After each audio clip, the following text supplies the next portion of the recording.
You know what I love? Yu-Gi-Oh! GX. You know what I hate?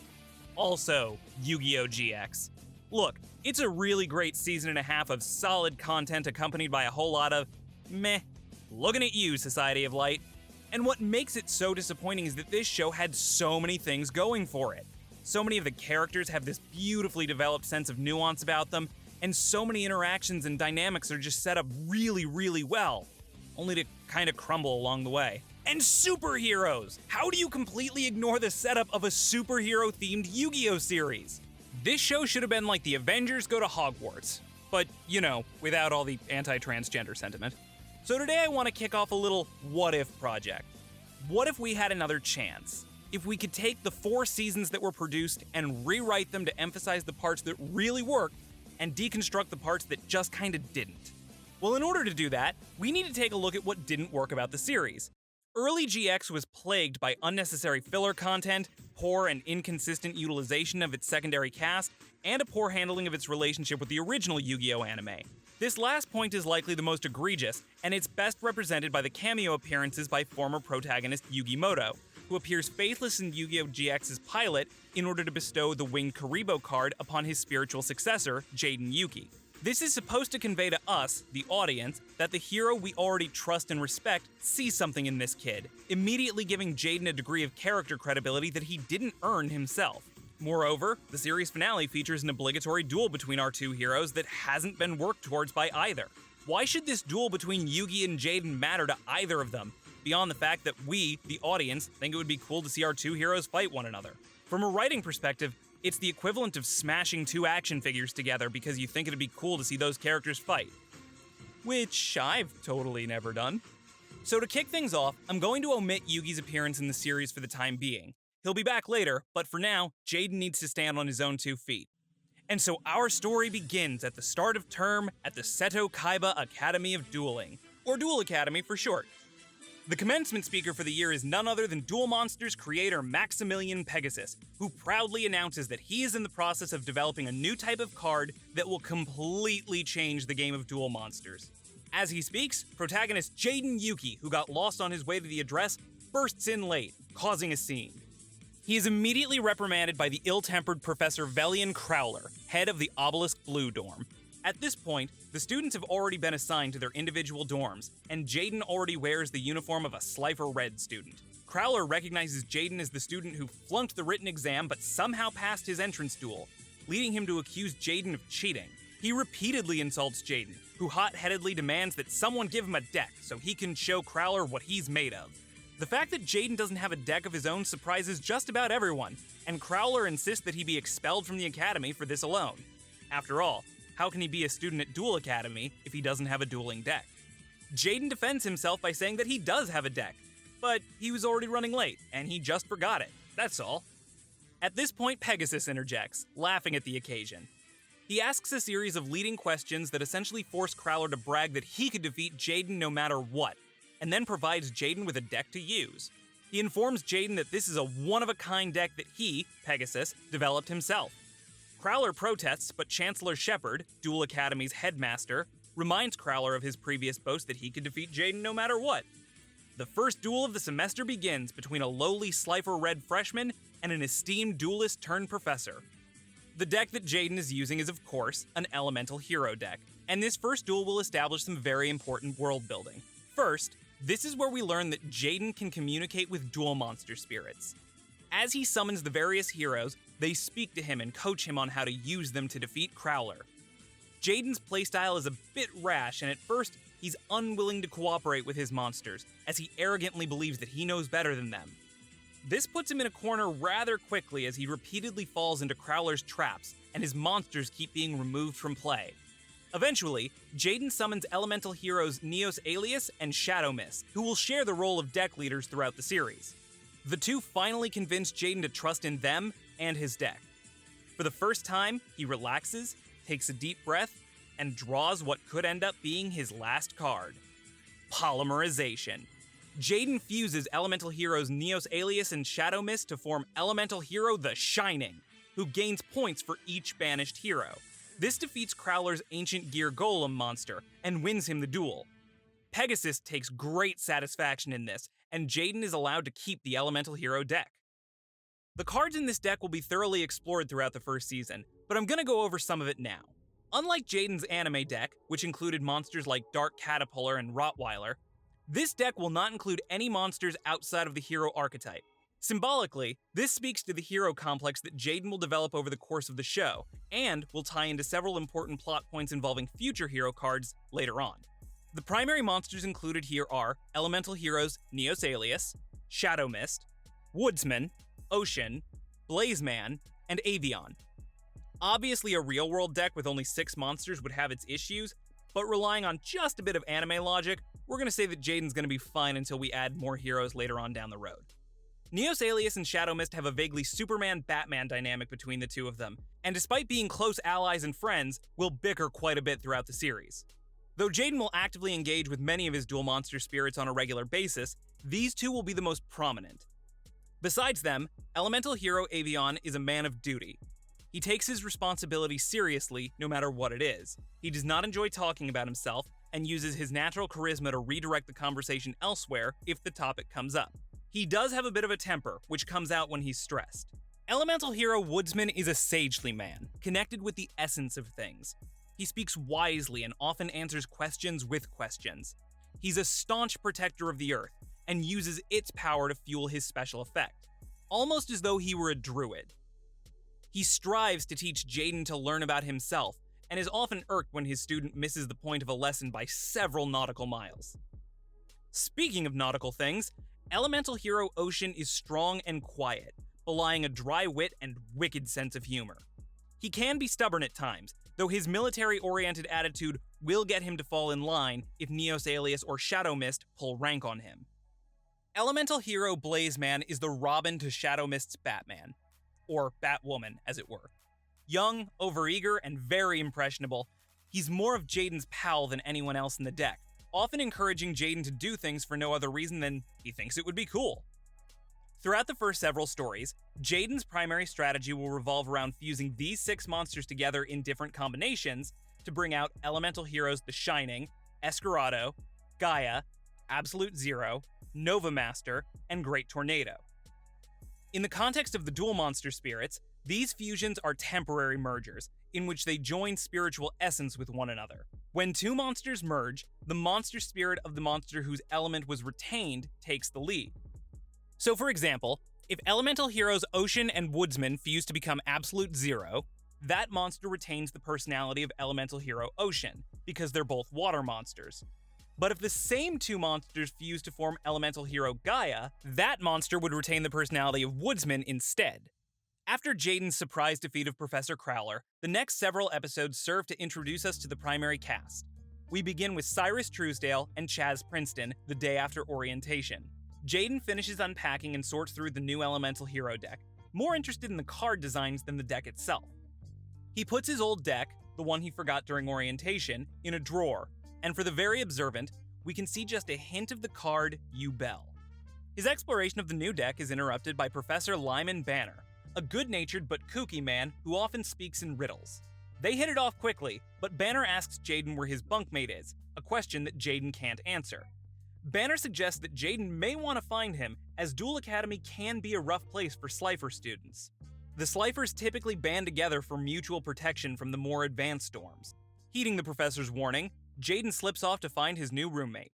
At the front academy gate, Obelisk Blue student Chaz Princeton defeats Slifer Red student Cyrus Truesdale. Watching from the sidelines are Obelisk Blue students Alexis Rhodes and Zane Truesdale, and Slifer Red student Blair Flanagan. Upon his victory, Chaz demands to take a card from Cyrus's deck, and ends up taking his Power Bond card. Zane shakes his head and walks away as Jaden storms in and demands that Chaz return the card. An argument breaks out in which Chaz declares that Jaden couldn't have defeated Crowler without the deck that Pegasus gave him, which Jaden laughingly admits to, seeing as how he didn't have another one handy. This infuriates Chaz, who claims that he had to spend a fortune to build his deck. He offers to buy the heroes, which Jaden declines out of hand. Then, Chaz makes another offer. If Jaden wants to get Power Bond back for his fellow Slifer, he has to wager the Elemental Hero deck against Cyrus's card. Cyrus protests, stating that isn't even a fair trade, and warns Jaden not to go through with it. But our hero refuses to back down. They duel. Jaden overconfidently fusion summons elemental hero the Shining, believing that it can overcome Chaz as it had Crowler, but quickly realizes that he has no banished hero monsters to trigger its effects. Chaz's ace monster, Light and Darkness Dragon, defeats elemental hero the Shining and puts Jaden right in a corner. Later, Jaden manages to revive the Shining, causing Chaz to boast that his Light and Darkness Dragon controls the power of 2 elements and is therefore unstoppable. Jaden laughs and points out that the Shining is made up of the same 2 elements. He then plays Defusion to bring back Neos Alias and Shadow Mist, surprising everyone. Next, he activates his second polymerization card, refusing the 2 monsters. But this time, he summons elemental hero Escarado, who gains points for each hero in Jaden's graveyard. He defeats Chaz and Light and Darkness Dragon, establishing the Obelisk student as Jaden's rival and Cyrus as his best friend. The next 2 episodes would turn focus from Jaden over to his fellow Slifers. I kinda doubt anyone will be particularly bothered by the fact that I'm replacing the character of Chumley with Blair Flanagan, and am therefore reworking Blair into a more usable character. Look, the fact that Blair was both an underage student and a self-proclaimed maiden in love with Jaden was creepy. It was creepy, it was just creepy. In this story, Blair is more of an outgoing, anti-authority type, dueling with a dark spellcaster deck and constantly questioning the establishment. In the first episode focusing on her character development, she duels Student Assembly President Harrington Rosewood when he attempts to shut down an embarrassing article in the Duel Academy newspaper. She wins the duel with her ace monster, Witchcrafter Hane, leading the entire school to read about Rosewood's bedwetting problem. Contrary to her expectations, Blair is unsatisfied by her victory.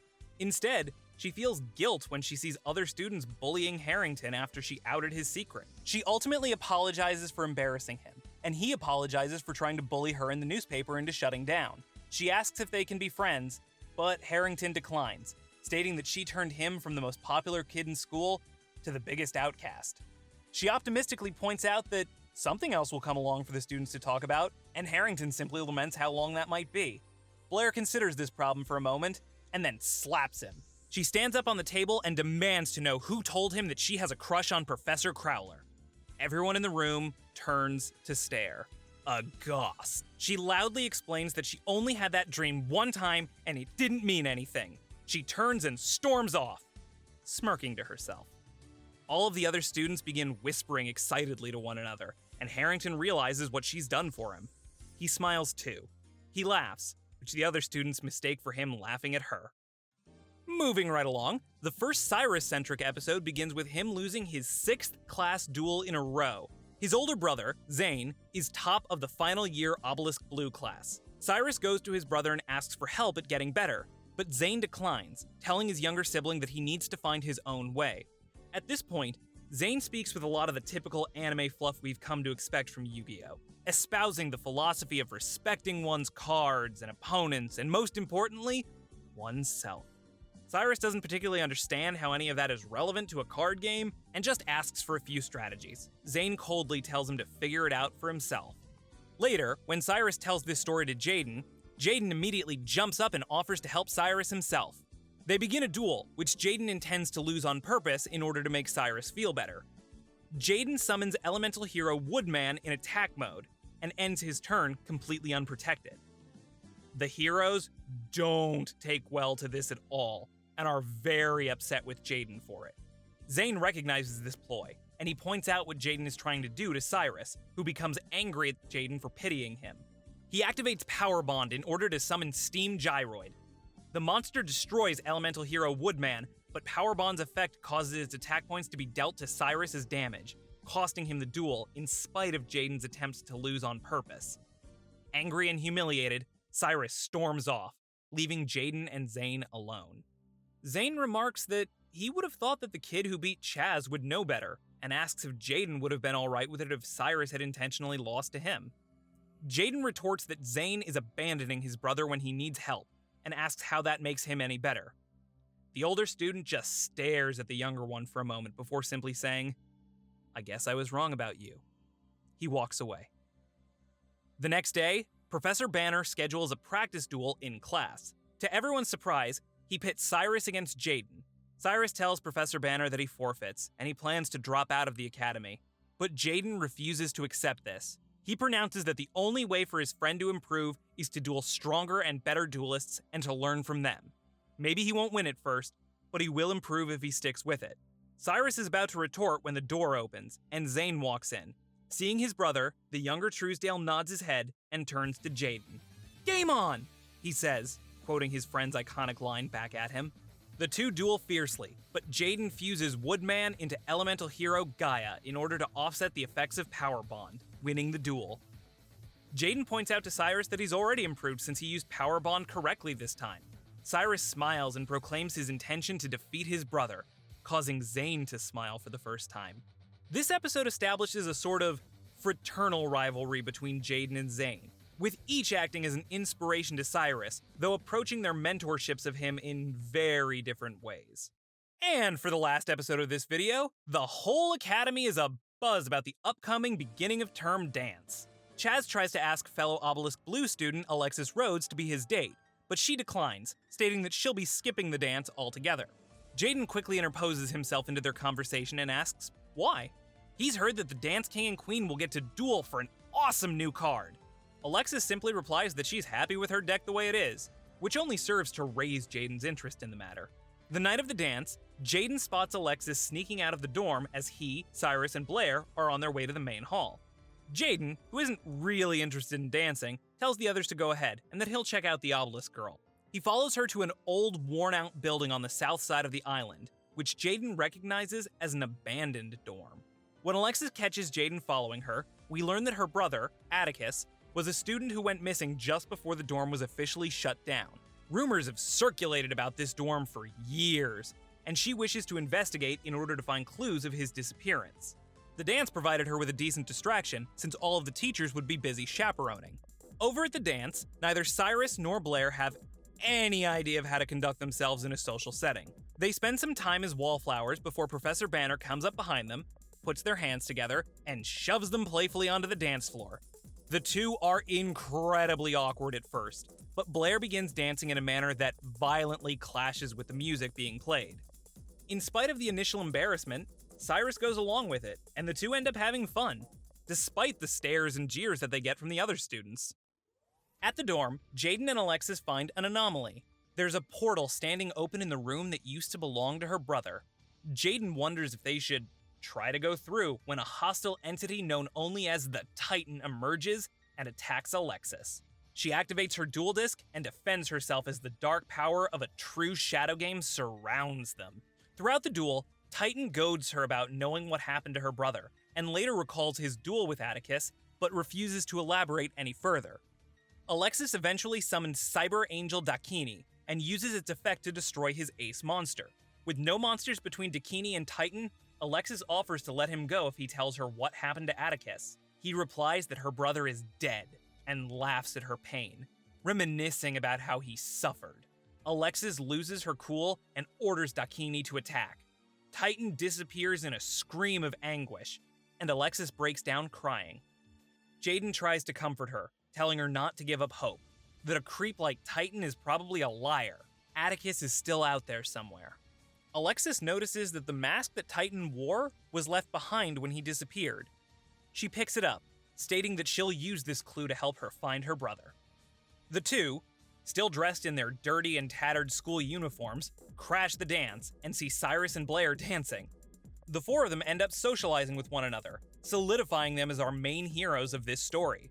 Chaz, who will become the fifth member of the group in due time, drops by to brag that he was just crowned the Dance King. He asks if Alexis plans on sticking around to watch him duel fellow Obelisk student Missy Kachow for that special card. But Alexis brushes it off and says that she's ready to go home. The others agree and take off, leaving a clearly frustrated Chaz behind without them.